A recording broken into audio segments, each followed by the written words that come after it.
En attendant que les autres arrivent, je vais peut-être faire rapidement une synthèse du document que vous avez été invité à visionner. J'espère que vous avez pris le temps de le regarder du début à la fin. Alors, c'est une exploration, disons, d'orientation qui serait possible d'utiliser pour le Master GSE. Nouvelle version, alors, nous l'avons conçu il y a 15 ans. Et évidemment, au bout de 15 ans, il y a des choses qui ont évolué, alors j'espère. Et donc, ce sont ces évolutions qui sont suggérées dans ce qui vous a été proposé.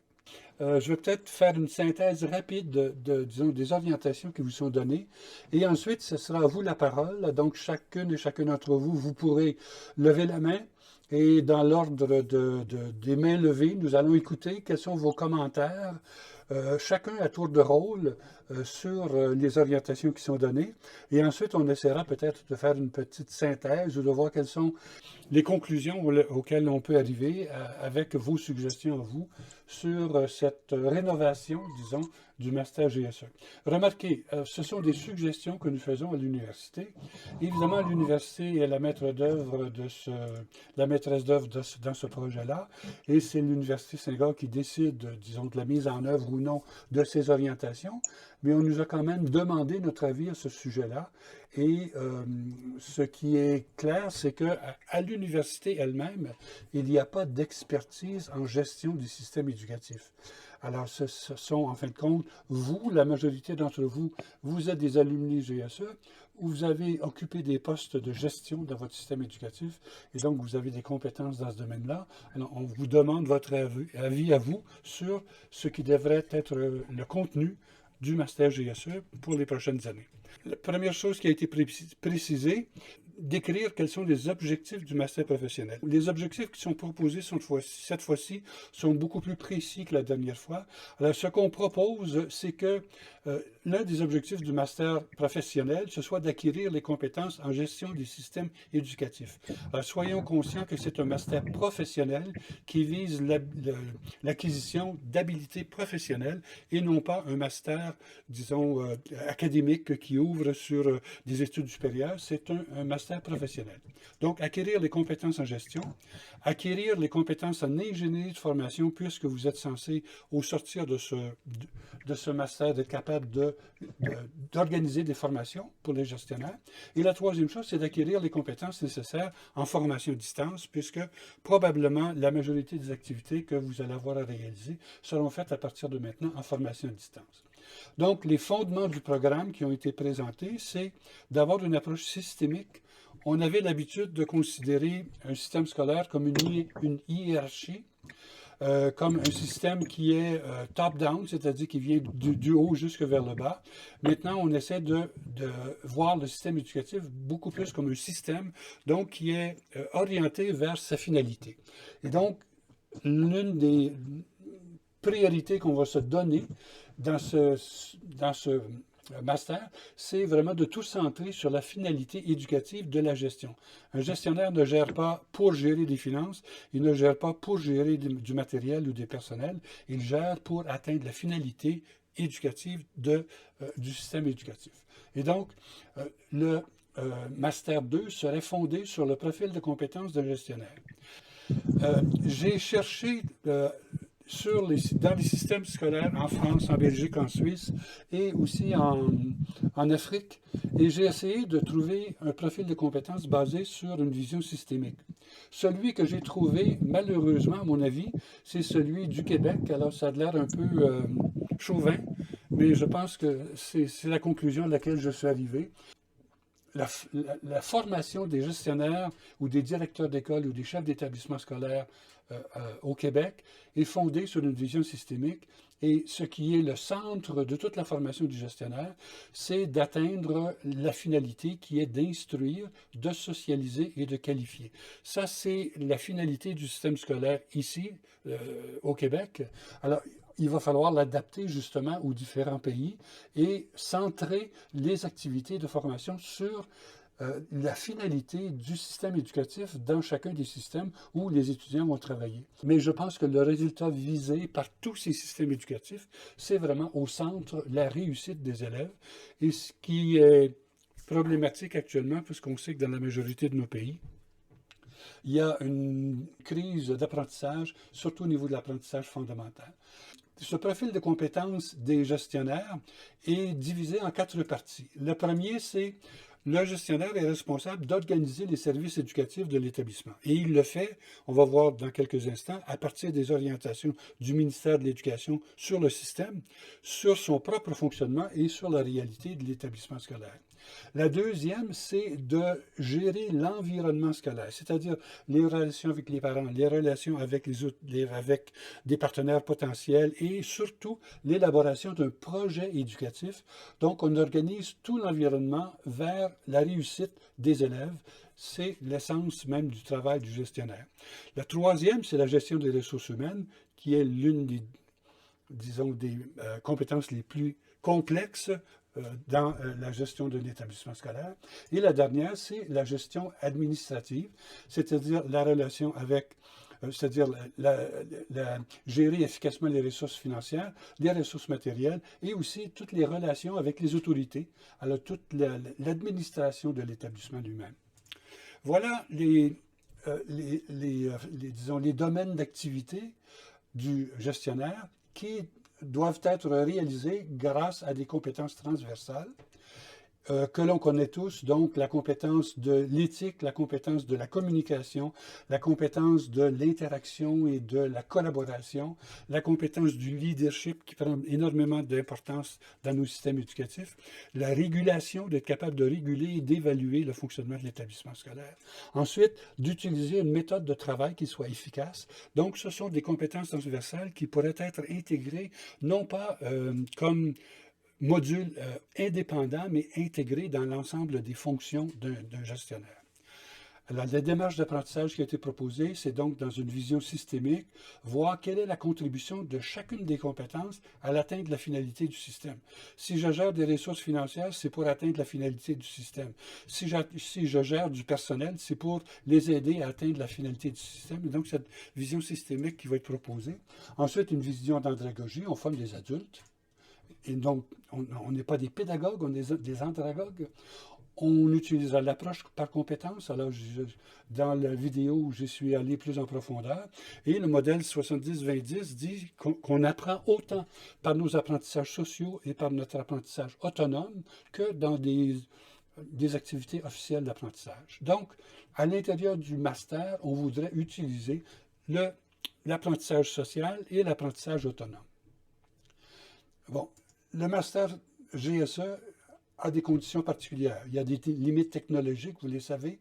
Lors du lancement du master, il y avait disons, peu de bandes passantes, donc on travaillait qu'en texte, et puis avec les chats et ainsi de suite. Maintenant, on travaille avec les réunions, disons, en ligne. Maintenant, on travaille avec la vidéo et tout ça.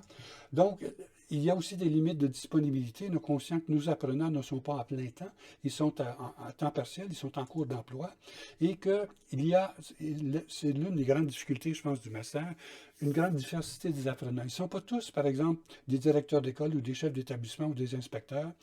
Ils sont dans divers systèmes éducatifs et ils ont beaucoup de fonctions différentes.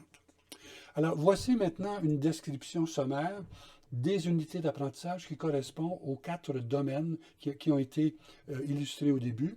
D'abord, voir les fondements de la fonction du dirigeant, alors la vision que le système a de son propre fonctionnement. Ensuite, les orientations du système éducatif, l'encadrement officiel, quel est le rôle du chef d'établissement, du directeur d'école à l'intérieur du système. Et troisièmement, quel est, disons, l'impact de toutes ces choses-là, ces choses officielles, si on connaît l'établissement lui-même, alors comment peut-on, disons, adapter tout ce qui est donné par le système et les orientations du système et les orientations sur le travail du chef d'établissement dans un établissement concret, réel. La deuxième unité d'apprentissage, c'est la gestion de l'environnement.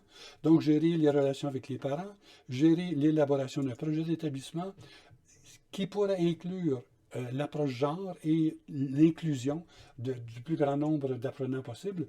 Et ensuite, soutenir le développement de collaboration et de partenariat axés sur la réussite des élèves. Donc, gérer l'environnement éducatif sous ces 3 angles. Ensuite, au niveau de la gestion des ressources humaines, voir quel est le rôle du chef d'établissement dans la gestion selon les documents officiels, quelles sont les procédures qui sont proposées, mais aussi quelles sont les réalités de la gestion des personnels à l'intérieur des établissements scolaires dans le milieu où les gens travaillent. Ensuite, gestion pédagogique, donc toute l'histoire de la supervision pédagogique et le développement professionnel des enseignants. Et troisième élément, le développement professionnel personnel.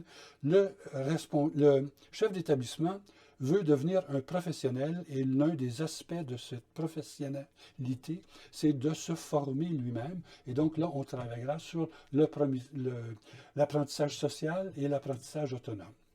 Ensuite, au niveau de la gestion administrative, bon, la planification, la gestion du temps, la gestion des ressources financières et matérielles, la gestion des relations avec le système, donc toutes les relations avec les autorités, la rédaction administrative, quelles sont les responsabilités administratives du chef d'établissement et toute la reddition de comptes, comment est-ce qu'on organise la reddition de comptes. Cinquième unité, et la gestion, oui, on a ajouté la gestion de crise et de sécurité et la gestion des conflits.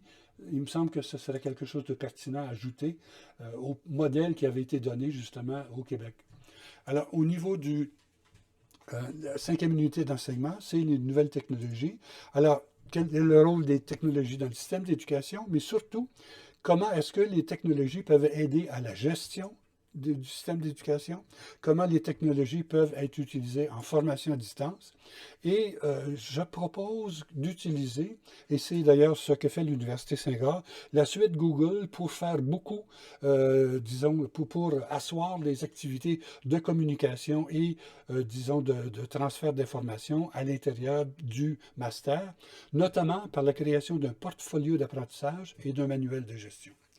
La sixième unité d'enseignement, c'est l'ingénierie de formation, donc le séminaire d'ingénierie de formation et le projet professionnel avec la rédaction du mémoire à la fin, comme il a été fait. Là, les activités qu'on propose, ce sont, selon l'approche par compétences, l'exploration, l'apprentissage de base et l'apprentissage social, qu'on inclurait, qui n'était pas là dans la première version, l'apprentissage social, un entraînement, si possible, avec les compétences à l'étude. Et enfin, une synthèse. Donc, on utilise le portfolio d'apprentissage pour que l'étudiant fasse une synthèse de ses apprentissages dans son module et qu'il inclue dans un manuel de gestion toutes les informations, tous les textes officiels, tout ce qu'il veut garder comme outil de gestion lorsqu'il sera en poste. Et l'évaluation ressemblerait quand même beaucoup à celle qui a été faite lors de la première version.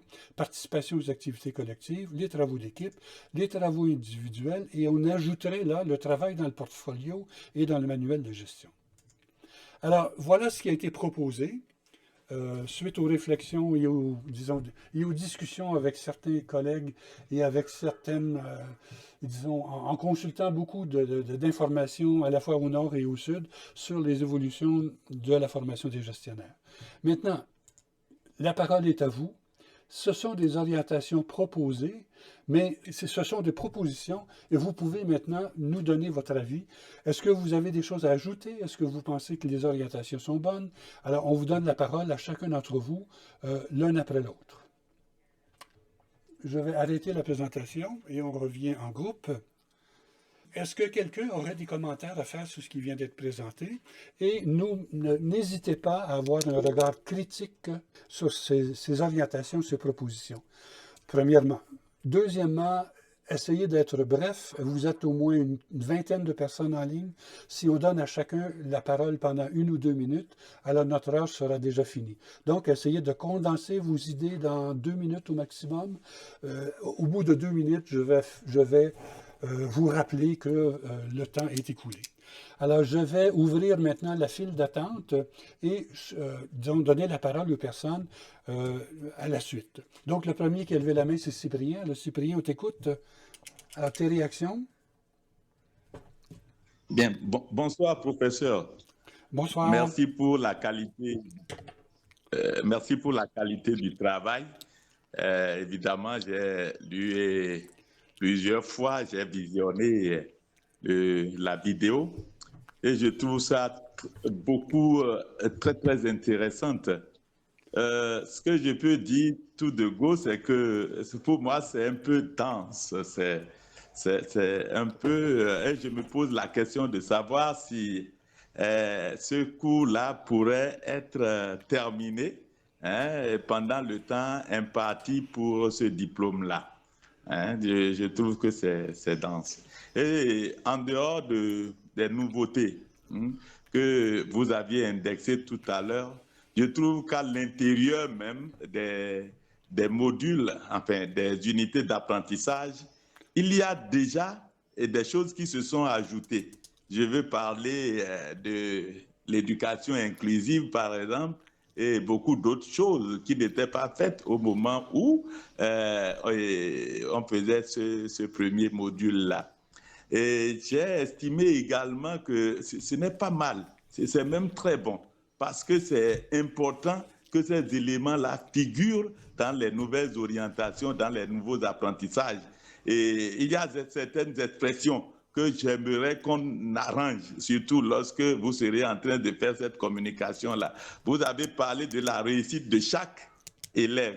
Moi, j'aurais préféré que l'idée de l'inclusion vienne en même temps, mais qu'on parle plutôt de la réussite de tout élève. Le tout élève, ça induit déjà l'idée de l'inclusion, notamment en ce qui concerne les déficiences que chacun pourrait avoir. Et dans cela, j'ai pensé qu'on a parlé beaucoup plus des apprenants, des déficients apprenants et non des enseignants déficients eux-mêmes. Donc, on pourrait aussi associer cette idée-là à cela. Je pense que ce serait pas mal de le faire.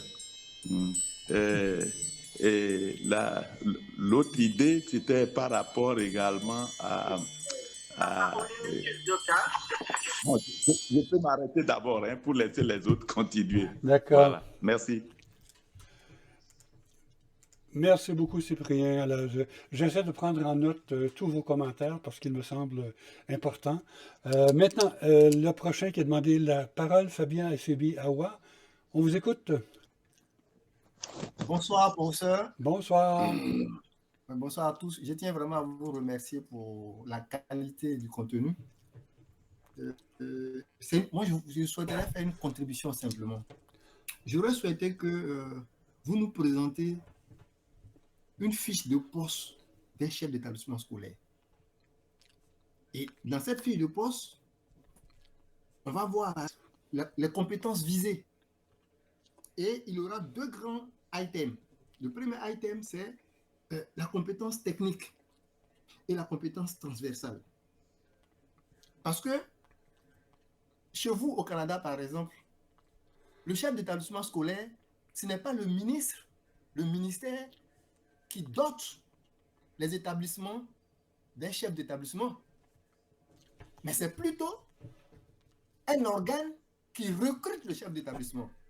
Et donc, si on veut partir sur le modèle du Québec, alors j'aurais souhaité que vous nous présentiez une fiche de poste d'un chef d'établissement scolaire. Et puis, mon professeur, il y a un module qui manque jusqu'à présent. Et ce module-là, il n'est pas enseigné dans la plupart de nos écoles professionnelles. Je veux parler du module qui s'intitule de la sorte, l'art du commandement. L'art du commandement. Pour moi, un chef d'établissement scolaire, c'est beaucoup plus responsable qui est amené à guider, à orienter. Donc, ce module-là, à mon avis, gagnerait à figurer dans les différents modules. Je vous remercie. Merci beaucoup, Fabien, pour ces idées, ces contributions, alors que j'ai bien pris en note. Rosette, à ton tour. Bonsoir à tous. Bonsoir. Bon, j'apprécie déjà le travail qui a été fait par le professeur. C'est vraiment intéressant. Je voudrais juste ajouter quelque chose par rapport à notre contexte, qui est beaucoup plus un contexte africain. Et je pense qu'on aurait pu ajouter un module qui concerne la gestion des crises. Parce que lorsqu'on regarde en Afrique aujourd'hui, on vit beaucoup de crises. Beaucoup de chefs d'établissement subissent cela dans les établissements et ne savent pas comment s'y prendre. Je me dis, il faudrait qu'on y pense.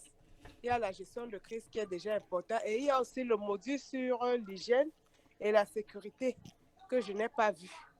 C'est très important pour nous en Afrique parce qu'on a ce souci-là.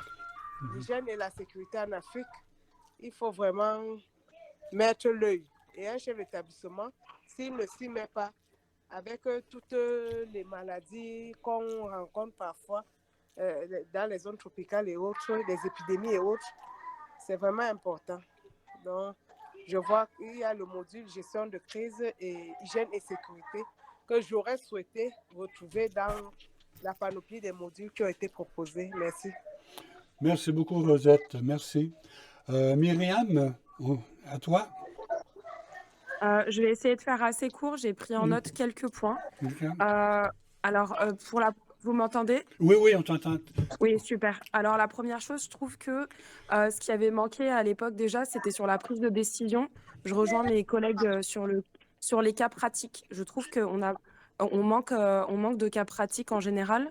Et la finalité du master, elle devait nous permettre nous-mêmes de former des gestionnaires, c'est-à-dire leur expliquer comment faire preuve de leadership participatif, tout en tenant compte du contexte local et peut-être avoir plus de cas pratiques d'actualité pour qu'ils puissent être prêts et être armés dans les contextes qu'ils vont rencontrer en fonction des situations.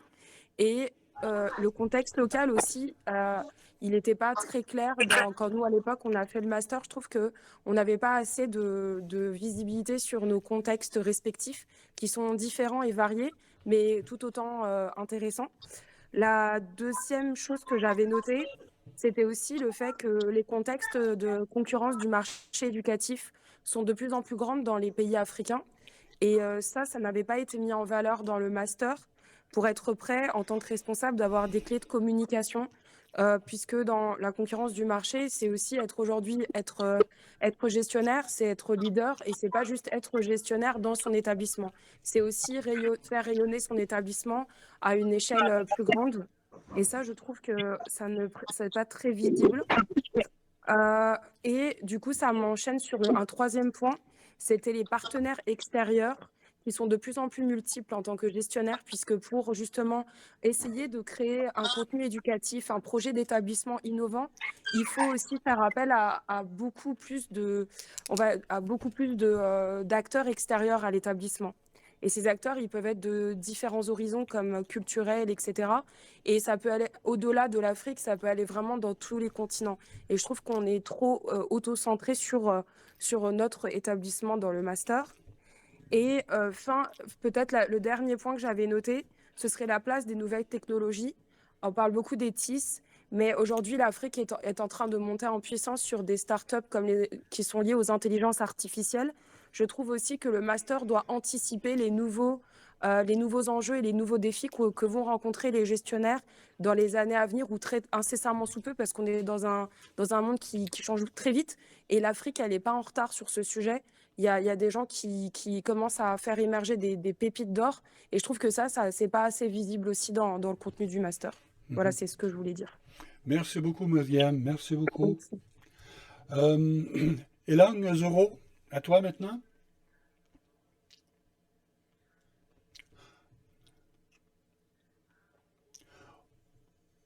Oh, je crois que j'avais oublié quelqu'un dans la liste. C'était Edouard. Edouard Lacani du Cameroun. Je m'excuse. Donc, Edouard, est-ce que tu pourrais intervenir? Et ensuite, on écoutera Elang. Edouard? Oui, bonsoir. Bonsoir. Voilà. Merci de me passer la parole. Je ne voudrais pas revenir sur ce que mes précédents collègues ont dit par rapport à la qualité du travail proposé. Je pense que sur le plan du fond, presque tous les éléments sont là, mais j'ai deux suggestions à faire. Alors, la première suggestion concerne l'organisation de, je ne sais pas si c'est l'unité d'enseignement numéro 2 ou 3, là où on parle de la gestion des ressources humaines. Alors, généralement, parce que j'aurais souhaité que ce soit intégré dans la gestion administrative, parce que généralement, dans la gestion administrative, on parle de la gestion des ressources humaines, de la gestion des ressources financières et matérielles, et en même temps, parce qu'il y a quelqu'un qui l'a souligné tout à l'heure, la gestion de la sécurité. Donc, c'est un élément important, la gestion de la sécurité dans un établissement. Alors, je ne sais pas si vous qui savez pourquoi vous l'avez détaché. Est-ce que c'est un aspect très, très important, la gestion des ressources humaines, pour que vous détachez, n'est-ce pas, de la gestion des ressources administratives, pardon, de la gestion administrative. La deuxième chose que je voudrais proposer au niveau des connaissances transversales, je souhaite qu'on parle de éthique et déontologie, parce que les deux vont ensemble. On ne peut pas parler de l'éthique sans parler de déontologie. Voilà donc mes deux contributions. D'accord. Merci beaucoup, Édouard. Merci. Merci. Donc, j'ai pris en note. Je prends en note toutes vos suggestions. Je ne réagis pas tout de suite parce que je ne veux pas monopoliser la parole. Au besoin, à la fin, on fera une synthèse et puis peut-être un peu plus tard, je pourrai même communiquer avec certains d'entre vous pour approfondir un peu vos suggestions. Alors maintenant, est-ce que Elon, tu veux nous dire quelques mots? Elon, est-ce qu'on... bonsoir Richard, bonsoir. Vous Bonsoir. m'entendez? Oui, on t'entend, Elon, oui. Oui, merci beaucoup. Bonsoir Richard, bonsoir tout le monde. J'ai tenu à participer à cette rencontre ce soir pour ce dont on a discuté. En tout cas, la réforme du master, selon ce qui a exposé, moi ça me va. Les interventions des amis et collègues aussi sont très pertinentes. J'ai tenu à participer parce qu'en fait, demain déjà, je rencontre notre directeur et j'avais voulu avoir une idée claire de comment on évolue pour lui faire toutes les suggestions que toi et moi par rapport à la convention de partenariat qui existe au temps d'Albert Loud. Albert Loud est venu à Abidjan, en Côte d'Ivoire, pour signer une convention entre l'ENF d'Abidjan et l'Université Senghor.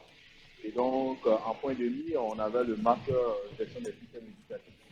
Et donc, cette réforme-là m'intéresse au plus haut point afin de peser encore dans la balance les arguments pour que le nouveau directeur de l'ENS, avec qui nous travaillons maintenant, puisse réactiver notre convention de partenariat. C'est ça mon intérêt dans la participation à cette réunion. Et puis, on partage ces développements.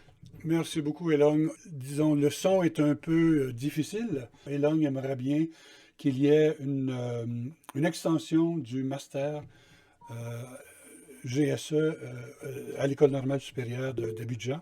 Et c'est quelque chose dont nous discutons aussi avec l'Université Senghor actuellement, essayer que le master soit diffusé dans les campus nationaux de Senghor.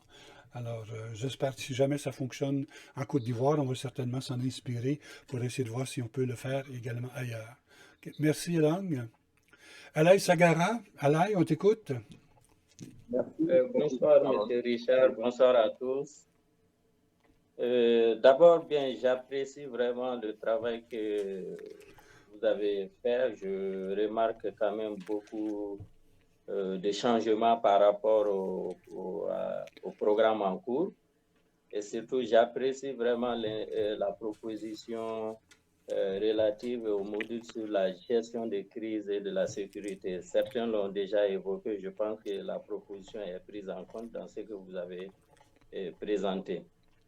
Ce que je voulais dire, Myriam a marché sur ma langue, hein, c'est par rapport vraiment au partenariat, parce que dans votre présentation, j'ai vu que l'accent est mis sur la relation avec les parents, alors que pour moi, il faut aller au-delà des parents parce qu'il faut que le gestionnaire puisse développer des compétences de gestion de partenariat, les partenaires de l'école. Au-delà des parents, on a aujourd'hui des organisations qui sont là, c'est-à-dire le directeur doit avoir cette compétence de prendre des initiatives pour pouvoir vraiment mobiliser des partenaires autour de l'école afin vraiment d'avoir des appuis pour la gestion vraiment de l'école. Ça, je pense que c'est très important. Il faut vraiment peut-être voir comment intégrer ça et non se limiter seulement à la gestion des relations avec les parents d'élèves. Ça, c'est le premier point que je voulais soulever. Le deuxième point, bien, c'est quelque chose que je n'ai pas clairement détecté dans la présentation. Ça, c'est un peu le système d'évaluation. Je sais, nous, quand on a suivi le master, on a été évalué de façon progressive. Maintenant, est-ce que clairement ici, on peut peut-être dans ce travail essayer d'aborder le système d'évaluation des auditeurs au master? Comment ils seront évalués? Donc, je pense que c'est important de réfléchir à cet aspect. Donc, voici un peu mes deux observations. Merci. Merci beaucoup, Alain. Alors, je les ai bien notés et puis on y reviendra certainement. Maintenant, il y a Cyril Ayedoun. On t'écoute, Cyril? Oui, merci, Monsieur Richard, de m'avoir donné la parole. Vous m'entendez? Oui, on t'entend bien, très bien, oui. D'accord. Bon, je crois que à la suite des autres, je vois la démarche que vous proposez qui me paraît assez intéressante, de partir des résultats visés, de tenir compte des résultats visés pour orienter toutes les autres actions vers ces résultats-là. Donc, des actions de formation vers ces résultats. Mais seulement, bon, vous l'avez déjà dit aussi, et il faut adapter ces résultats visés au contexte de nos pays. Et ça, c'est sur ça que je voudrais un peu insister, pour que on puisse parcourir un peu les différents résultats visés par l'école dans nos différents pays et qu'on essaye d'en faire une synthèse pour pouvoir tenir compte de ça pour proposer maintenant les différents modules de formation, les différentes compétences qui sont nécessaires à l'enseignant, aux gestionnaires d'établissement ou bien aux gestionnaires de système éducatif. Bon, par rapport à cela, au niveau du Bénin, nous avons fait un travail, mais ça concernait principalement la formation continue, mais nous sommes partis toujours des résultats visés. Là, je vais partager ce travail avec vous. Ça permettra peut-être de voir comment on peut s'en inspirer aussi pour ce que vous êtes en train de faire. Bon, en dehors de ça, dans la préoccupation concernant la question de la gestion pédagogique, à ce niveau, il s'agit, en fait, je vois le chef d'établissement comme le soutien, il apporte un soutien aux enseignants à travers toutes les différentes composantes de gestion, administrative, financière et matérielle, pour que les résultats visés soient atteints. Et dans cette optique, la gestion pédagogique du chef de l'établissement, c'est le contenu. Bon, on a parlé des questions de supervision, mais le contenu n'est pas bien développé. Bon, peut-être, est-ce qu'on pourrait peut-être avoir le document là pour savoir quels contenus sont proposés pour ça, afin que je puisse apporter ce qui me préoccupe dans cet aspect-là de la gestion pédagogique. Parce que particulièrement au Bénin ici, le chef de l'établissement a la mission de superviser de l'encadrement pédagogique de ses collaborateurs, mais tout quoi qu'on fasse, cela est absent complètement de sa mission. Il n'arrive pas à le faire et Me revoici. Est-ce que vous m'entendez? Oui. Ah oui. doit Oui, être en train on vous de... entend maintenant. D'accord. Comme je vous ai dit au début, j'ai parfois des pertes de connexion pendant 15 ou 20 secondes, mais je reviens tout de suite après. Alors donc, je ne sais pas, j'ai peut-être perdu la fin de l'intervention de... qui était en train de parler, c'est M. Ayedou qui est en train de parler aussi, oui. Cyril. Alors Yeah. donc, OK. Oui, Alors peut-être résumer la dernière idée que vous avez dite. Au la niveau de dernière idée, c'est un peu de tenir compte des difficultés. J'ai soulevé la question de l'encadrement pédagogique des enseignants par le chef d'établissement, l'appui qu'il doit donner pour l'atteinte des résultats et surtout la question des résultats en termes de qualité de l'enseignement et de l'apprentissage. Donc, à ce niveau, dans nos écoles, ce problème se pose énormément et je voudrais savoir comment nous tenons compte des outils à mettre à la disposition du chef d'établissement pour qu'il apporte cet appui nécessaire pour l'atteinte des résultats de qualité. D'accord. OK. Merci. OK. On passe à Michel Ouedraogo. Michel, on t'écoute. Ok, merci professeur et merci à tous les participants. J'apprécie déjà cette initiative. Maintenant, je voudrais ajouter quelque chose au-delà de ce que tous les intervenants ont déjà dit. Voilà, c'est la question de prendre en compte aujourd'hui la question de l'éducation en situation de crise. Parce que quand nous prenons la situation des différents pays concernant l'Afrique, surtout au sud du Sahara, voilà, aujourd'hui, ce sont des pays qui sont, voilà, comment on appelle ça, qui subissent donc cette crise, et au point que on se pose la question quel pourrait être le rôle du gestionnaire d'éducation dans la résolution ou bien dans la continuité éducative. Et c'est pourquoi je trouve que, voilà, au-delà des modules qui sont proposés, voilà, il serait intéressant, c'est-à-dire d'inclure ou bien de concevoir un module entièrement dédié à la gestion de l'éducation en situation de crise. Mais j'avais d'autres préoccupations, mais ces préoccupations étaient prises en compte surtout par M. Alaï et Sagara du Mali. Donc, je ne serai pas long. C'est ce que je voudrais donc ajouter. Merci. D'accord.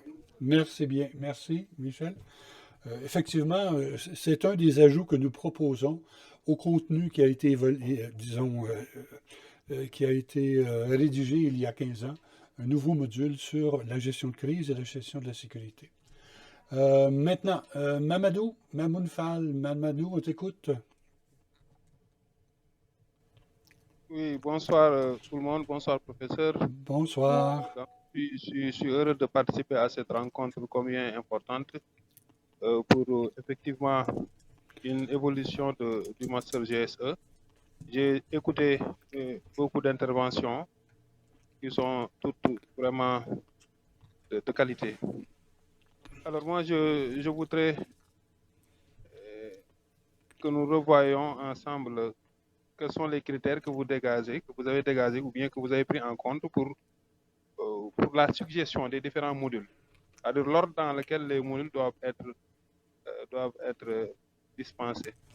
Parce que moi, quand je vois l'unité d'enseignement qui parle des technologies de l'éducation, des nouvelles technologies de l'information et de la communication, je pense que c'est un module transversal qui devrait être fait tout au début, et pour lesquels les compétences sous-tendent effectivement toute la formation de chef d'établissement, en tout cas pour ce master-là.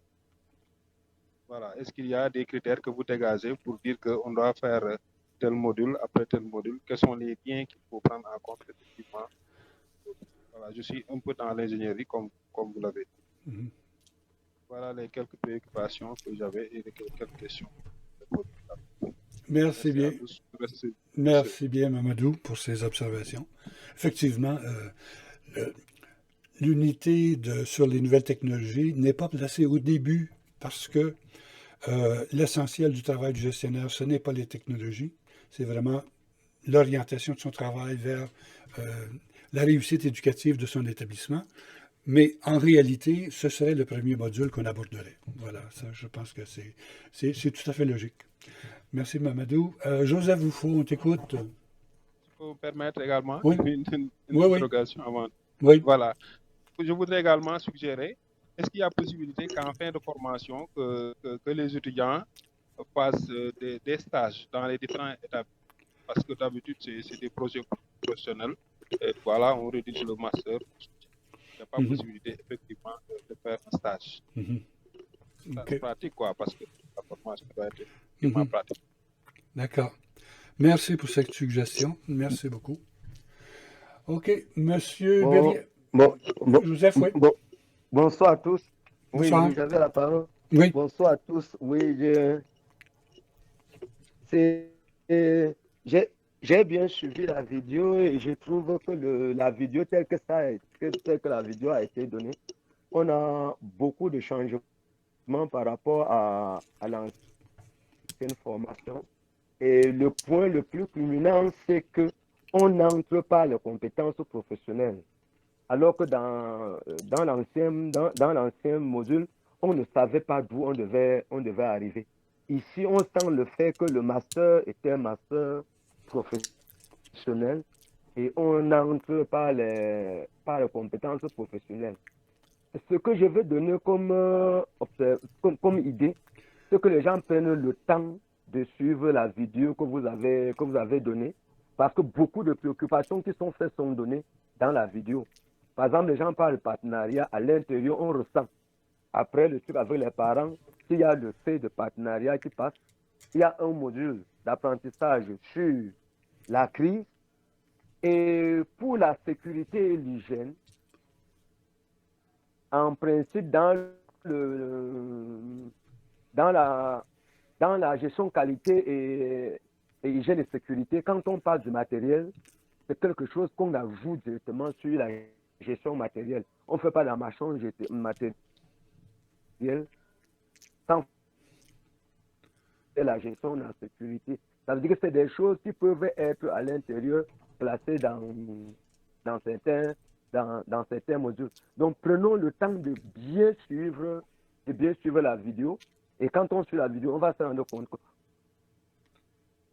qu'on a beaucoup de choses qu'on demande qui se trouvent dans la vidéo. Et comme je l'ai dit dans mon commentaire, c'est la mise en œuvre, comme quelqu'un a dit, qui risque d'être très compliqué. Est-ce qu'en 18 mois, quand nous faisons en 18 mois, on va pouvoir faire tous les modules?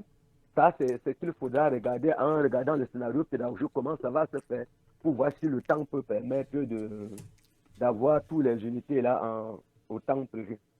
Voilà ma réaction. Merci beaucoup, Joseph. Alors, est-ce qu'il y a des personnes qui ont levé la main et qui n'ont pas eu la possibilité d'intervenir encore? Alors, je crois qu'il y a Fergus qui vient de lever la main, et puis il y a David, et puis il y a Olivier. Ah, il y avait Monsieur Beria avait déjà levé la main, oui, effectivement. Alors, je vais commencer par Monsieur Beria, et ensuite Fergus n'a pas parlé encore, et David, et puis Olivier. Alors, Monsieur Beria, on vous écoute. Pour m'avoir accordé la parole. Et moi, mon intervention s'articule sur 2 points. Et le premier point, c'est en ce qui concerne le stage. Je crois que pour le frère qui vient d'évoquer le problème, il a touché vraiment à ce que j'allais aussi proposer. Parce que parler d'une formation professionnelle et qu'il n'y a pas de stage, je trouve que ça serait vraiment un petit problème. Un grand problème, je m'excuse. Et je prends le cas du Tchad, par exemple.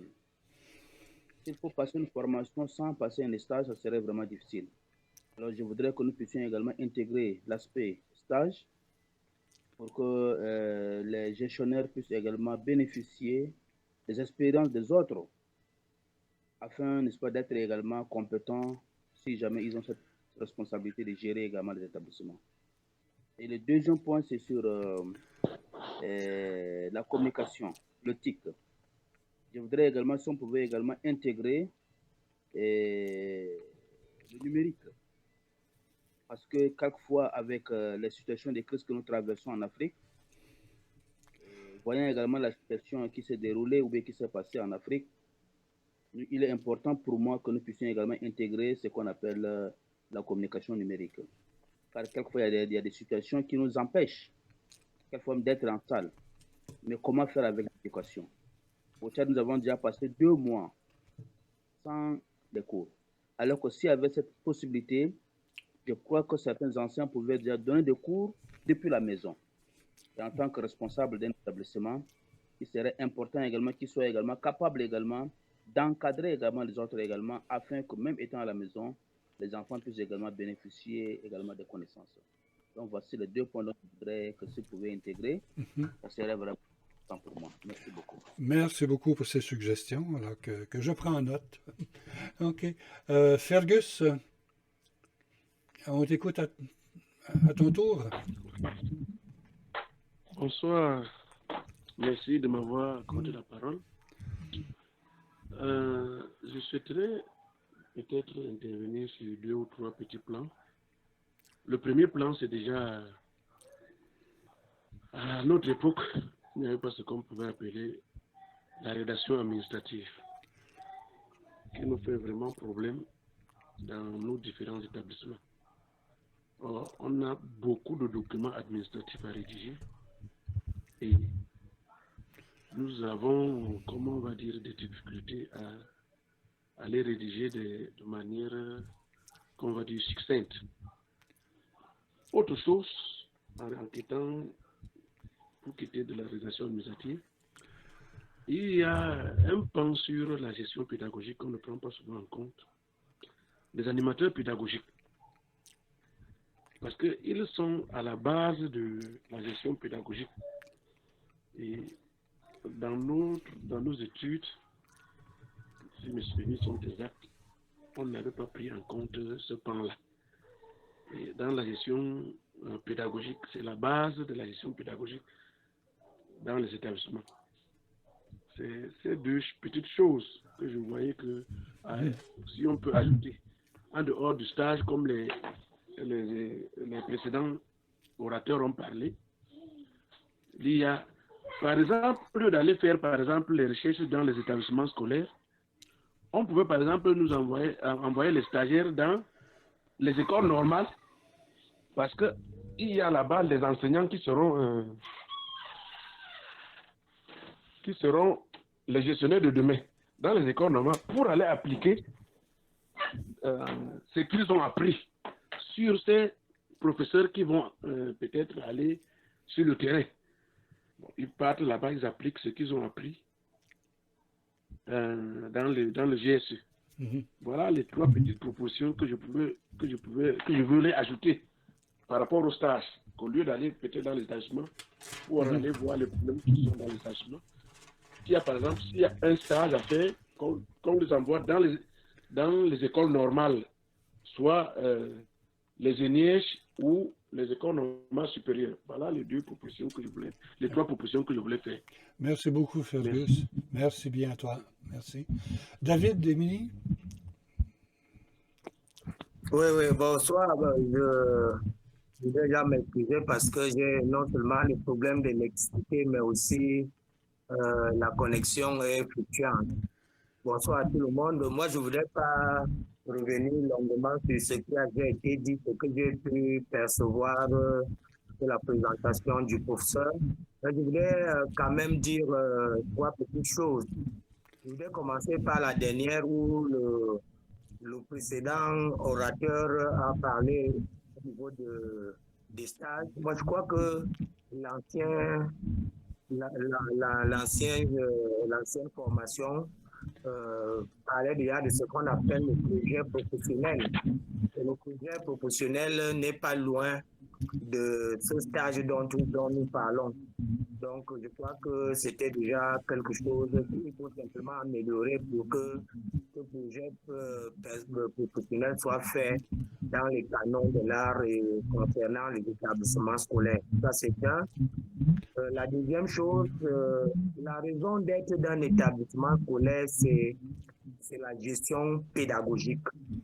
Alors, maintenant, il est difficile que nous pensions qu'un chef d'établissement puisse ne pas assurer et assumer le leadership pédagogique. Donc, cela est suffisamment important que le premier leader pédagogique soit le chef d'établissement. Et il faut qu'il ait les armes nécessaires pour assumer et assurer son leadership pédagogique. Ça, c'était la deuxième chose. La troisième, pour terminer, on a parlé ici de la relation avec les parents. Je voudrais dire que de plus en plus aujourd'hui, à l'école, on parle de la notion de communauté. Je crois que les nouvelles orientations ont bien montré cela avec le partenariat, avec les corps sociaux qui viennent à l'école pour assurer l'entrepreneuriat et tout cela. Donc, de plus en plus, on va parler de la communauté pour montrer que l'école n'est pas isolée, mais le corps est au centre de beaucoup d'acteurs, même les acteurs économiques, même les acteurs sociaux, pour permettre que l'école avance. Donc voilà un peu, professeur, mes trois préoccupations que j'avais ce soir. Et je voudrais déjà dire que c'est un programme alléchant, c'est un programme innovateur. Je crois que il est important que les nouveaux qui vont arriver après nous, qu'ils prennent la main de ce nouveau programme, et nous, si nous pouvons apporter un soutien, nous ne manquerons pas. Merci. Merci beaucoup, David. Olivier Sacran maintenant. Olivier, à toi. Merci, tuteur. J'ai été un peu déconnecté, donc je ne sais pas, je prie aux participants de m'excuser si je répète un peu quelque chose qui a été déjà dit. Alors, je m'en vais tout de suite. C'est l'intégration d'un module sur le suivi et évaluation. Comme nous sommes des gestionnaires, il y a un peu des évaluateurs ou bien des formations en évaluation qui sont faites dans certains modules. Si on pouvait affecter un module pour le suivi et évaluation, cela permettrait encore plus d'ouverture aux diplômés. Alors, au secondo, c'est par rapport à une lettre de recommandation que l'établissement pourrait octroyer à tous les lauréats, ceux qui auraient fini leur formation, pour que leur intégration dans leur pays respectif soit effective. Parce que j'en connais qui ont participé et qui ont été formés par Senghor en tant que professeurs et qui continuent d'être professeurs jusqu'au jour d'aujourd'hui. Et ils n'ont pas du tout reçu une intégration dans la vie professionnelle comme il se doit, parce que dans certains pays, les directeurs des écoles et des établissements, ce n'est pas nomination. Donc, c'est un peu compliqué lorsque tu finis la formation et ton intégration dans ton pays. Alors, pour terminer, ça, c'est un peu dans les divers, c'est par rapport à la réduction de la durée de formation. Hein? On a l'impression que on est en train de faire 2 et voire des fois 3 ans, ce qui est pour une formation en doctorat. Et si on dit que c'est pour le master 2 et le diplôme demandé pour pouvoir faire ce master professionnel, c'est la maîtrise. Donc, si on pouvait réduire la durée en 1 année, ça ferait aussi plaisir à ceux qui vont venir dans cet établissement. Alors, je vais terminer par la remise des diplômes. C'est vrai que le cours se fait en ligne. Si on peut toutefois communiquer, une bonne communication sur les sites, ou bien même donner les diplômes en présentiel, cela aussi pourra booster cette formation. Merci. Merci beaucoup, Olivier. Merci beaucoup pour ces commentaires. Alors, maintenant, Ami Otsi, toi, on t'écoute. Bonsoir, professeur. Bonsoir à tous. Vous m'écoutez? Oui, on t'entend bien. Ok, merci de m'avoir donné la parole. J'aimerais intervenir sur 2 points. Premièrement, je me dis si c'est possible de faire des modules complémentaires pour ceux qui ont déjà suivi la formation GSE. Donc là, nous serons tous au même niveau. Les modules qu'on vient d'ajouter qu'on essaie d'ajouter pour cette nouvelle formation, si on pouvait faire ça sous forme de modules complémentaires pour les anciens GSE.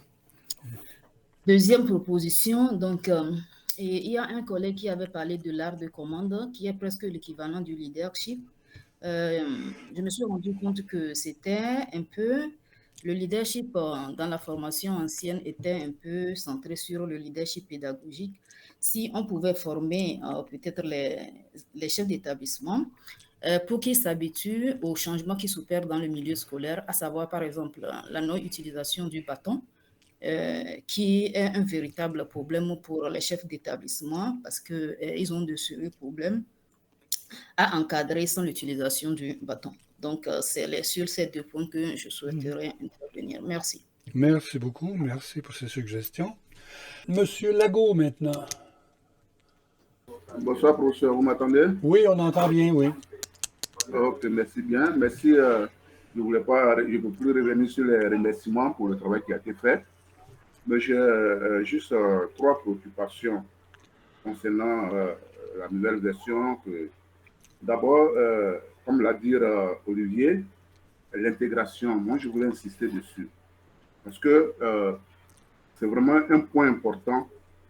Quand nous avons fini, ça fait aujourd'hui 5 ans, d'autres 10 ans, et ils sont toujours là où ils étaient quand ils faisaient cette formation, ça ne donne même pas le courage à ceux qui, à des amis, à des collègues, de mettre de l'argent dans cette formation. Donc, il faut vraiment insister sur l'intégration et qu'après cette formation, que celui qui a suivi cette formation, après les 2 ans de formation, après l'obtention de son diplôme, il soit peut-être promu ou que ça peut encourager les autres à suivre cette formation. Ça, c'était mon premier point. Au niveau des stages, les uns et les autres ont parlé des stages. La formation, c'est gestion des systèmes éducatifs, option formation des formateurs. Bon, auprès de qui un formateur, des formateurs peut aller faire le stage. Voilà, moi je comprends. C'est ça, en fait, c'est moi, mon inquiétude, c'est mon incompréhension sur le problème des stages qu'a soulevé les uns et les autres. La formation, c'est l'option, le GSE, c'est gestion des systèmes éducatifs, option formation des formateurs. Les formateurs, je pense que dans mon entendement, nous sommes formés pour former les chefs d'établissement, les futurs chefs d'établissement. Donc, auprès de qui allons-nous faire le stage pendant la formation? Ça, c'est donc un point d'interrogation. Aussi, une suggestion maintenant. Moi, je suggérais que les uns et les autres, on en parlait, j'insiste, que le module sur la gestion de projet et le suivi et évaluation soit vraiment intégré en bonne et due forme. Qu'un chef d'établissement, quand même, doit être porteur d'un projet et lui-même suivre et évaluer son projet. C'est ça. Pour une bonne gestion, il faut qu'il soit porteur d'un projet. Aujourd'hui, dans nos pays, le chef d'établissement, il est nommé parce qu'il est militant du parti au pouvoir. Bon, il est nommé sans aucun projet, il arrive là et il travaille en tâtonnement. Donc, il faut que la gestion des projets et suivi évaluation soit un module, j'insiste, comme les autres l'ont proposé, j'insiste que ce module soit en bonne et due forme dans cette formation. Merci, professeur. Voilà. Merci beaucoup, merci. Je crois que toutes les personnes qui ont demandé la parole une première fois ont eu la parole. Je crois qu'il y a certaines personnes qui ont demandé une deuxième fois la parole. On peut peut-être leur accorder 1 minute pour ajouter un commentaire à ce qu'ils ont déjà dit. Et puis, on verra si on peut faire une petite synthèse ensuite. Alors, je crois que Olivier a déjà parlé, je crois. Est-ce que c'est la même main qui est levée que la première? Je crois, oui. Alors, Cyprien Yabi, tu as levé la main pour intervenir de nouveau? Oui, j'ai levé la main pour intervenir encore une fois.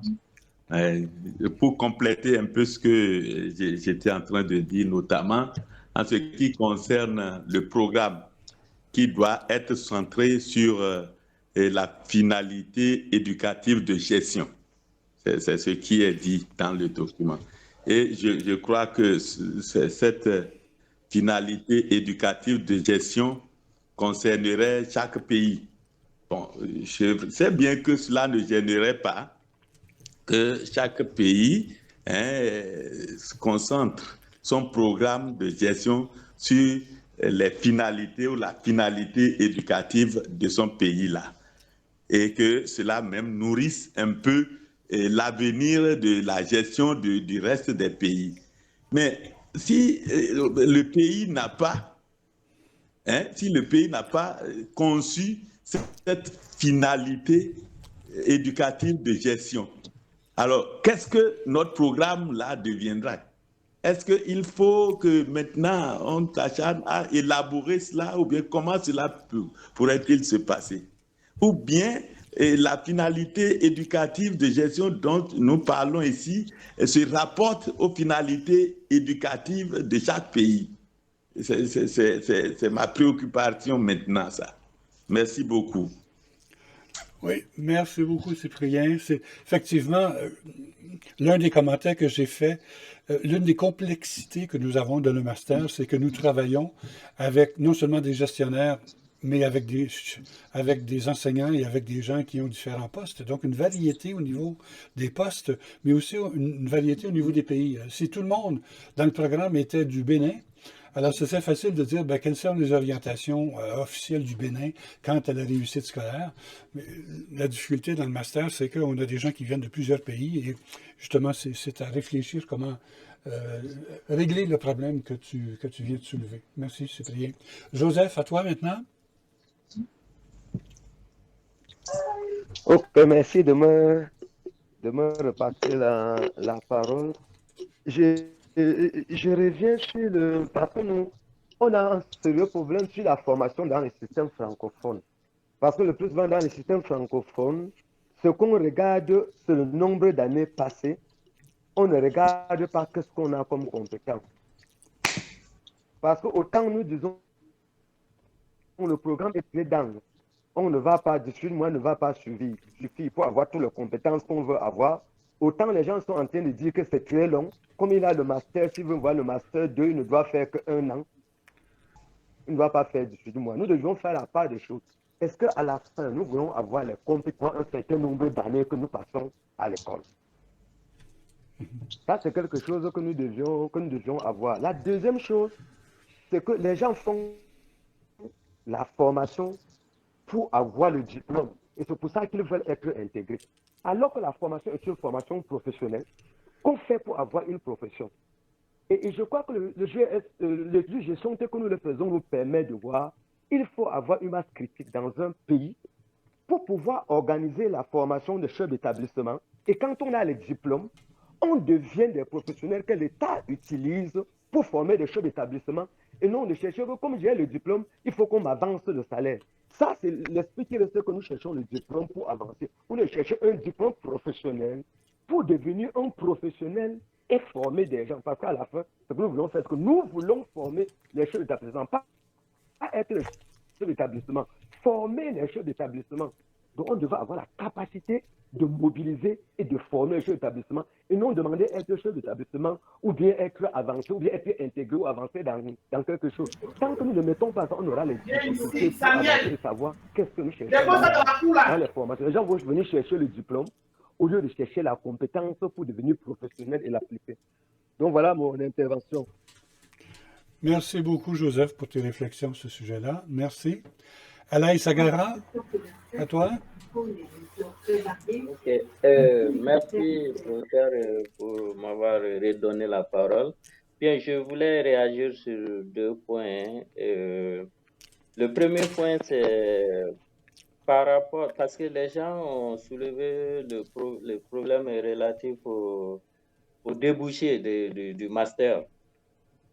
Et là, moi, je m'interroge parce que est-ce que comment le détenteur de ce master après doit évoluer seulement dans un établissement scolaire, ou bien est-ce que comment on ne doit pas élargir, parce que ceux qui participent à cette formation, il y a certains qui ne sont pas forcément, comment je vais dire,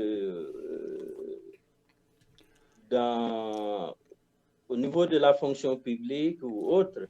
Parce que certains, moi, je vois à leur sortie, sont employés par des organisations. Ils ne sont pas dans un établissement, mais des organisations non gouvernementales qui interviennent dans le domaine de l'éducation ont besoin de leurs compétences vraiment pour vraiment réaliser leurs projets. Donc, c'est important. Il faut réfléchir aux débouchés. On ne doit pas penser seulement aux établissements. Donc, ça, c'est une question à laquelle il faut réfléchir. Maintenant, l'autre aspect, ça, c'est le stage que les uns et les autres ont évoqué.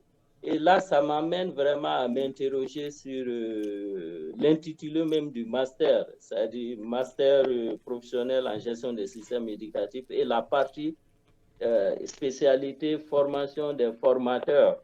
Il y a quelqu'un qui a déjà soulevé le problème, parce que si il faut former des formateurs, des chefs d'établissement, et ce qu'on est en train de dire, je pense que ça amène des changements. Donc, est-ce qu'il ne faut pas encore réfléchir disons, penser à reformuler l'intitulé, la partie formation des formateurs. Donc, si ça se maintient, donc le stage, je ne vois pas, parce que c'est le projet professionnel qu'on réalise qui répond à ça.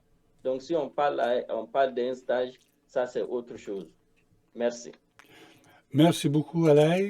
Édouard Lecanet? Oui, merci de me repasser la parole. J'ai 3 petites choses à dire. La première concerne l'intervention de Cyprien tout à l'heure concernant la finalité éducative. Alors, si chaque pays a une loi d'orientation, le problème ne se poserait pas. Parce que dans la loi d'orientation, on donne la finalité éducative pour ce système éducatif. Donc ça, c'était la première chose. Alors nous devons donc, au cours de la formation, chercher à voir si nos différents pays qui participent à la formation ont une loi d'orientation. Alors si ils ont une loi d'orientation, ça pourra nous permettre de construire une banque de données et de vérifier si la finalité éducative est la même partout. La deuxième chose concerne le master lui-même. Je pense que c'est un master professionnel et l'intitulé, c'est Formation des formateurs des chefs d'établissement. Donc, on ne forme pas des gens qui doivent devenir des chefs d'établissement. Par hasard, ils peuvent devenir des chefs d'établissement. Mais la fonction essentielle de la personne qui est formée, c'est d'aller coacher les chefs d'établissement en matière de gestion. Et même aller au-delà, parce qu'il peut, même dans son pays, si les directeurs qui sont dans les services centraux ont besoin d'être coachés en matière de gestion de système éducatif, ils ont aussi cette possibilité de le faire. Et cela dépend maintenant de la capacité de chacun à mobiliser ses énergies pour aller au-delà de ce que Senghor lui a donné. La troisième chose également concerne le stage. Moi, je pense que le problème de stage ne devrait même pas se poser. Il y a un projet professionnel. Et le projet professionnel permet à l'étudiant, n'est-ce pas, de former des groupes, des chefs d'établissement pour leur donner une formation. Et c'est au cours de cette formation qu'ils testent ses compétences, les compétences acquises au cours de la formation. Donc, c'est en fait une sorte de stage qu'il est en train de faire. Le problème qui peut se poser, c'est que il peut seulement organiser une seule formation. Mais s'il y avait la possibilité d'organiser 2, 3 formations, je pense que ce serait l'idéal. Mais on n'est pas là vraiment pour demander à l'étudiant de faire au-delà, n'est-ce pas, d'une formation qui va lui permettre de produire son rapport.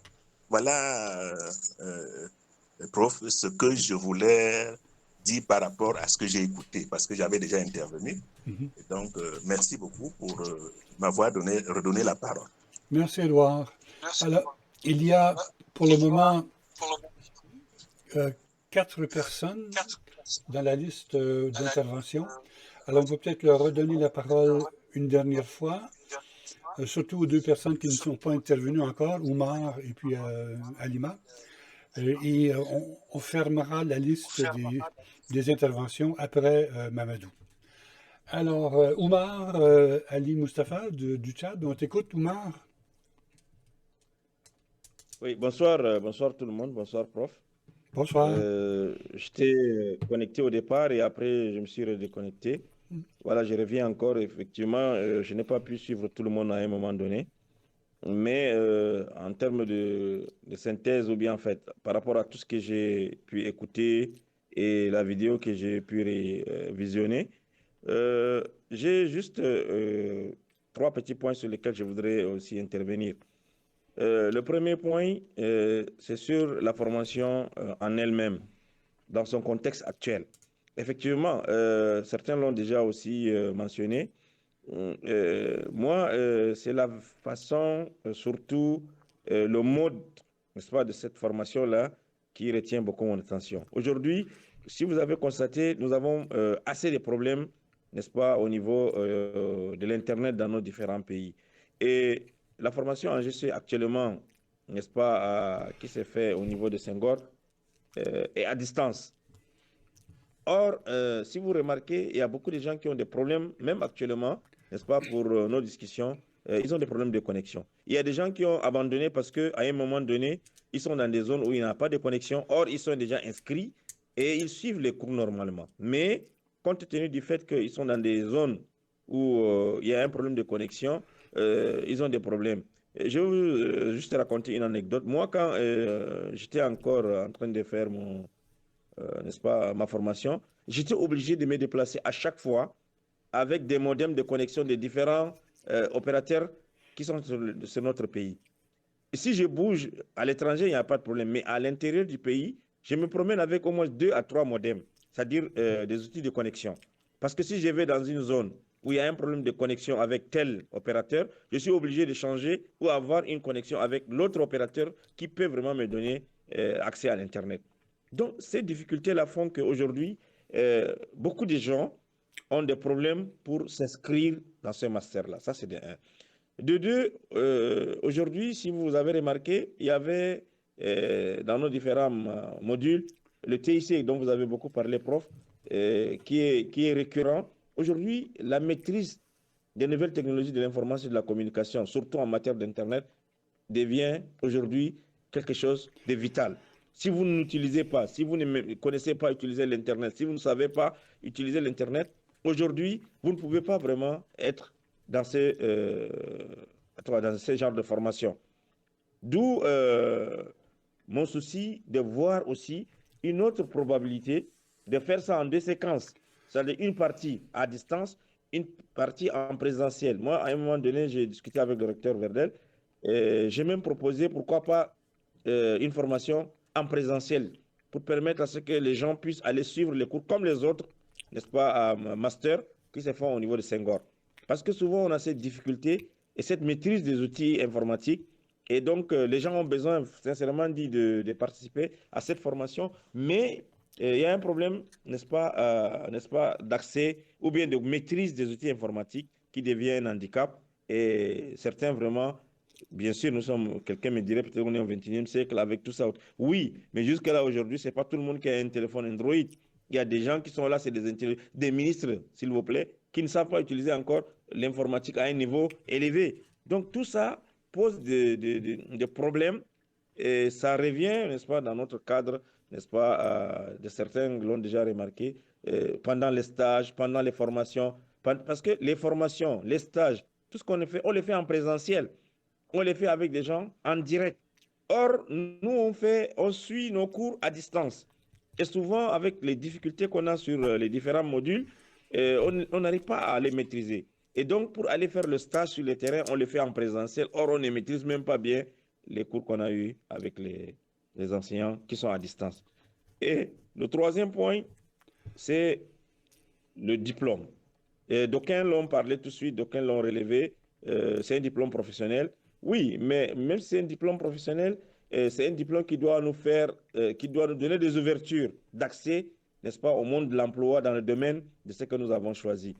Et si vous faites un master, c'est pour que vous soyez actif, que vous soyez important, que vous pouviez vraiment mettre en valeur ce que vous avez appris sur le monde, sur le terrain, de manière pratique, et pourquoi pas sur le monde de l'emploi. Aujourd'hui, quelqu'un qui est diplômé en GCE ne peut pas seulement ouvrir, c'est pas, un cabinet pour faire de la formation des formateurs, mais il peut aussi avoir accès à la fonction publique. Moi, je connais des amis qui sont aujourd'hui à l'international, qui sont au niveau de l'UNICEF, du HCR, des amis avec qui on avait fini notre master, qui sont aujourd'hui, n'est-ce pas, employés dans des grandes firmes internationales, notamment l'UNICEF, le HCR et autres, et dans le domaine de l'éducation et dans le domaine de la formation des formateurs. Donc, ce qui est important, pour en finir, c'est qu'il faut qu'on revoie, comme certains l'ont proposé, le contenu et surtout l'appellation même de ce diplôme. Et c'est là où j'en viens à une proposition, parce que si on s'en tient à la formation des formations d'établissement, c'est comme si c'est réduit à la formation des chefs d'établissement, la formation des formateurs de chefs d'établissement uniquement. Or, la gestion, dans ce qu'on est en train de dire, il est très large. Nous avons les ressources humaines, nous avons beaucoup de domaines dans lesquels on peut vraiment spécifier et ne pas mentionner seulement la formation des formateurs de chefs d'établissement. Donc, pour me résumer, voilà les 3 points sur lesquels vraiment je voulais aussi apporter ma contribution. Mais ce qui me tient à cœur, le plus important pour moi, c'est de voir quelle est la probabilité de le faire en 2 parties. Une partie en présentiel, une autre partie, n'est-ce pas, à distance. Et parce que à la fin, le stage pratique, n'est-ce pas, c'est fait sur le terrain avec des gens de manière pratique. Et souvent même la soutenance, on les fait souvent à distance. Vous voyez, le contexte aujourd'hui, à distance, gagne le terrain, mais la manière de le faire devient vraiment quelque chose qu'il faut développer, qu'il faut vraiment améliorer. Je vous remercie. Merci beaucoup, Omar. OK. Alima, 1 minute, s'il vous plaît. Oui. Oui. Bonjour, Richard. Bonjour, Alima, ça va bien? Voilà, merci beaucoup. Oui, ça va. Bonne année à tout le monde. Merci, Alima. Voilà. Oui, je vais essayer en 1 minute, si c'est possible. Je vais d'abord dire, en réaction à mon prédécesseur, que la question de la distancielle, la partie présentielle, je pense que les organisations d'éducation qui sont maintenant dans plusieurs pays peuvent accueillir, c'est pas une partie des regroupements présentiels. Ça, c'est dit en passant. Maintenant, ma réaction avait 2 points. Le premier, c'est que, effectivement, plusieurs personnes ont dit, on ne peut pas penser que le GSE est seulement réservé à la direction des écoles, des établissements scolaires. Nous avons, il faut imaginer tous les types. Il y a les différentes positions dans la gestion des systèmes éducatifs. Il y a une position locale, c'est-à-dire chez l'établissement local. Il y a les directeurs régionaux de l'éducation. Il y a même les inspecteurs régionaux et nationaux qui ont des actions dans la gestion des systèmes éducatifs. Donc, je voudrais proposer qu'on essaie d'envisager la capacité d'être performant en tant qu'accompagnateur de ces niveaux-là. Et je crois que l'ingénierie de formation est au cœur de ce métier. Et du coup, si on veut qu'il soit formateur de formateurs, il faudrait mettre l'emphase sur l'ingénierie de formation. Et certains termes peuvent glisser. C'est-à-dire de la gestion pédagogique à la supervision pédagogique. Je préférerais le mot supervision pédagogique. Parce que le formateur de formateurs va aider le chef d'établissement ou bien le directeur régional à faire la supervision pédagogique. Et une question que je pose, actuellement, l'orientation de l'ingénierie de formation préfère créer des contenus de formation à partir des référentiels de compétences et de formation. nous, est-ce qu'on va penser à faire un référentiel de compétences? Je ne sais pas, mais c'est une question que je pose. Parce que quand on parle du projet d'établissement, on est au niveau local. Il y a le projet éducatif. Je donnerai le thème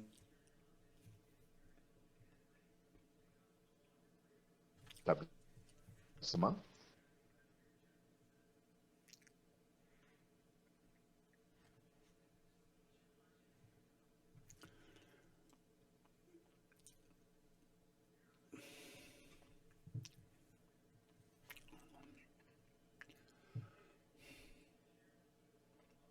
Et la dernière préoccupation que j'ai, c'est qu'au niveau des TIC, actuellement, tout ce que vous avez dit est très bon dans la vidéo, mais la gestion de l'identité numérique et des risques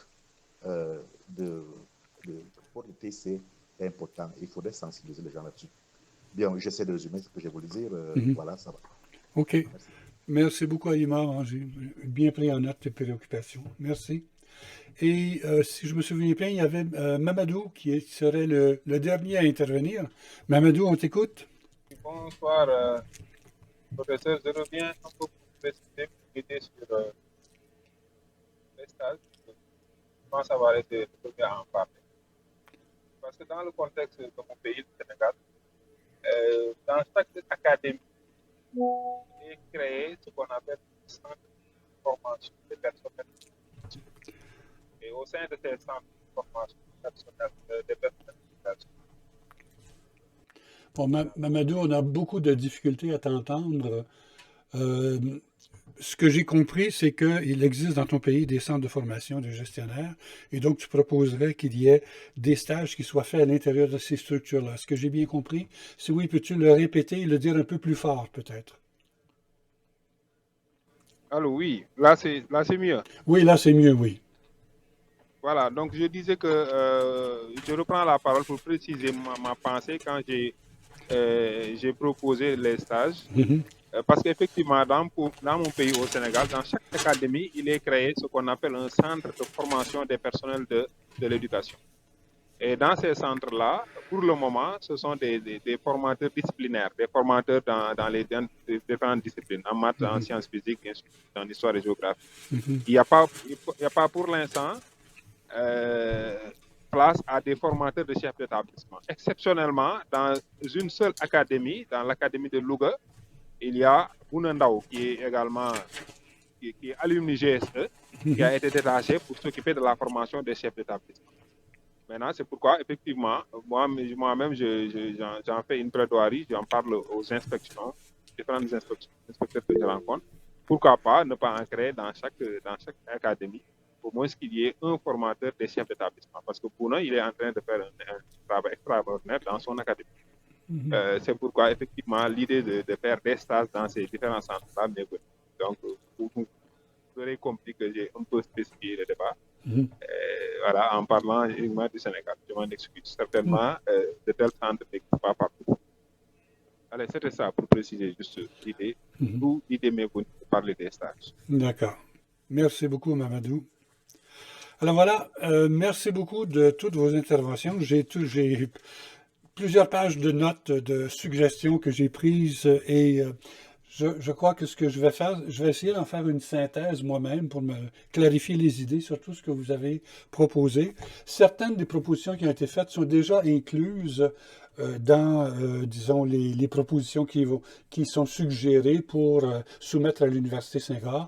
Donc, par exemple, plusieurs ont noté la question de la gestion du crise et ainsi de suite, la gestion de la sécurité. C'est déjà prévu comme ajout à ce qui avait été mis au départ dans le GSE. Il y a plusieurs questions intéressantes qui ont été posées justement sur l'organisation de la formation elle-même. Par exemple, l'idée des stages, ça implique qu'il y a des liens avec des organisations locales pour être capable de travailler au niveau local dans un stage. Ça implique des relations avec les ministères de l'Éducation. Moi, ça fait des années que je suggère à l'Université de Saint-Gall d'utiliser ces campus nationaux pour étendre justement le GSE, non seulement à distance à l'Université Saint-Gall, mais que ce soit aussi disponible, ou certains modules au moins soient disponibles dans différents pays. Alors, voyez-vous, c'est un dossier qui j'espère, est en évolution un peu plus rapide maintenant, et le fait que nous soyons déjà, nous, des organisations professionnelles qui soutenons ces orientations-là, je pense que l'Université Saint-Gall va prendre l'avenir du GSE et l'avenir des alumni GSE d'une façon un peu plus sérieuse. Alors, merci beaucoup d'avoir été là. Si vous avez d'autres suggestions, d'autres idées, n'hésitez pas à écrire, à m'écrire et à me les donner. Si vous voulez approfondir encore davantage ce qui a été proposé et faire d'autres suggestions, d'autres propositions, n'hésitez pas. Moi, j'ai une rencontre avec le recteur le 8 février. Je vais lui soumettre ce qui vous a été proposé, mais avec des ajouts ou des modifications selon ce que vous venez de dire. Je vais essayer de l'intégrer. Je suis aussi en consultation avec quelques personnes qui ont une certaine expérience en développement de programmes, parce que développer un programme, ce n'est pas la même chose que développer un module. Il faut avoir une vision beaucoup plus globale, et il y a certaines personnes qui ont déjà conçu des programmes de formation pour les gestionnaires, pour les directeurs d'école, ou bien pour les proviseurs de lycée ou n'importe quoi. Là, si vous en connaissez, n'hésitez pas à les mettre en contact avec moi. Alors, on pourrait leur soumettre nos propositions et voir que leur réaction. Moi, j'ai une rencontre la semaine prochaine avec un spécialiste justement de l'élaboration de programmes de formation pour qu'il donne un avis sur ce dont nous discutons actuellement, pour voir si ça tient la route. Et évidemment, il y a ensuite, une fois que le programme est conçu, toute son articulation universitaire, le nombre de modules, le nombre d'heures d'enseignement, le nombre d'heures de travail. Alors, il y en a certains qui ont dit, oui, mais comment ça se fait que le module, que le GSE dure 1 an et demi plutôt qu'1 an? Il faut penser que les gens ne sont pas en présentiel et ils ne sont pas à plein temps. Ce sont des étudiants à temps partiel, et donc, plutôt que de faire 20 ou 30 ou 40 heures par semaine, on l'étend à moins d'heures par semaine sur une plus longue période. Donc, il y a tout cela à considérer et qu'on est en train de réfléchir actuellement. Alors, Oumar a demandé la parole. Oumar, peut-être 1 minute, parce qu'on a déjà pris presque 1 heure et demie. Vas-y, Oumar. Moi, j'aurais juste besoin de 30 secondes. Oui, il y a quelqu'un qui en a parlé de l'élaboration des référentiels de compétences. Et nous, on avait beaucoup travaillé avec l'UNESCO dans le cadre de l'élaboration des compétences, surtout pour les gestionnaires du système éducatif, en ce qui concerne les directeurs des écoles normales, les conseillers. Donc, est-ce que ce domaine-là aussi est à prendre dans ce que vous venez de dire? Oui, OK. Mais écoute, moi, en 2010 et en 2011, j'ai travaillé justement dans les pays d'Afrique centrale pour élaborer des modules, des profils de compétences. Alors, j'ai un module de compétences qui a été élaboré au Tchad pour certains niveaux hiérarchiques. Il y en a d'autres en Centrafrique, il y en a d'autres au Cameroun, il y en avait d'autres au Gabon, si je me souviens bien. Alors, oui, mais en posant un regard critique sur le propre travail que j'ai fait, moi, avec ces organisations, le profil de compétences qui a été développé n'avait pas de vision systémique. C'est-à-dire que on essayait d'articuler toutes les compétences qui sont nécessaires pour faire un bon travail de gestionnaire, mais il n'y avait pas justement cette vision systémique. C'est la raison pour laquelle, actuellement, moi, ce que je propose, c'est d'avoir un profil de compétences. Si vous regardez le schéma d'introduction dans la vidéo, où je vais peut-être vous l'expédier de nouveau, vous voyez les principales compétences des chefs d'établissement qui sont déclinées, mais toujours dans une orientation de service à la finalité du système. Alors, c'est peut-être une orientation qui est différente, mais j'ai au moins une douzaine de profils de compétences qui ont été développés dans les pays d'Afrique centrale et puis aussi en Mauritanie et au Burkina Faso, je me souviens bien, pour les différents niveaux des systèmes hiérarchiques dans les pays africains. On a même, il y a quelques années, élaboré un module de formation sur l'élaboration de profils de compétences. Alors, ça serait peut-être à remettre en place. Mais en tout cas, c'est une des suggestions que je conserve. Et puis, on verra si... Joseph vient de lever le pouce. Je pense que, justement, Joseph Woufo avait été impliqué dans la production du référentiel. Oui, soit de la politique de formation des gestionnaires ou bien des modules de formation au Cameroun à ce moment-là. Alors, voilà, c'est une réflexion à profondeur que nous faisons actuellement. Je vous remercie de m'appuyer et puis de le faire ensemble. Moi, ce que je vais présenter à l'Université Saint-Gall, c'est la proposition d'édu-gestion, parce que nous étions aujourd'hui au moins 24 personnes à discuter de cela, de plusieurs pays. Donc, c'est un regard, je crois, qui est riche, et je vous remercie pour toutes les suggestions que vous avez faites. C'est très révélateur, et comme je vous dis, je vais essayer d'en tenir compte, et au besoin, on pourrait peut-être se faire une autre rencontre d'ici peu, avant la rencontre avec le recteur, pour voir si on peut améliorer ce qui vous a été proposé. OK? Alors, est-ce qu'on peut activer la caméra, tout le monde, pour qu'on se voit au départ? Pour tous ceux pour lesquels c'est possible de le faire. Voilà. Ça fait toujours du bien de se voir comme ça. On dit au Québec se voir la binette, c'est-à-dire de voir sa figure, son sourire avant de se quitter. Voilà. Alors, bonsoir tout le monde. Bonsoir le Bénin, bonsoir le Tchad, bonsoir le Cameroun, bonsoir le Burkina Faso, bonsoir à qui j'oublie là. Il y avait des informations dans le chat. Ok, d'accord. Ok, au revoir. Ok, consultez le chat. Oui, d'accord. Consultez le Il faut chat. récupérer des informations dans le chat. Ok, d'accord, je Des vais... informations dans le chat. D'accord, je vais J'avais un tout de problème suite... de micro, là. Oui, je copie tout de suite et je l'importe. Merci de m'avoir fait cette remarque-là. Oui, Alors, oui, j'avais un problème de connexion et Ok. de micro. Ok, d'accord. Alors, je viens d'importer tout ce qui a été écrit dans le chat, dans un document Oui, Word, donc et donc je vais le lire. j'ai beaucoup écrit dans le chat. D'accord, et je vais en tenir compte aussi. Ok. Merci, Merci professeur. beaucoup tout le monde. Ciao, à la prochaine. Bien, merci. À très bientôt. Ok, bye.